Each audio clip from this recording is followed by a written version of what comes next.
হঠাৎ স্যারের চাকরি ছুটি।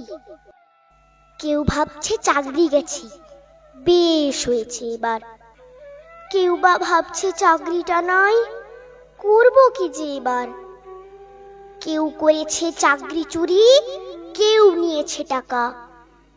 একবারও কেউ ভেবে দেখেছে শিক্ষক নেই স্কুলে, তাই স্কুলগুলো সব ফাঁকা? আমরা কি কোনো ভুল করেছি পড়তে এসে স্কুলে?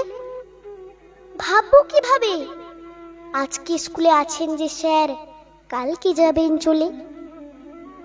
জড়িয়ে ধরে বললেন, স্যার আসবো না আর স্কুলে। হঠাৎ স্যারের এমন কথা বুঝতে পারিনি খুলে। চারিদিকে তখন হো হো পড়েছে, চাকরি গেল সবার।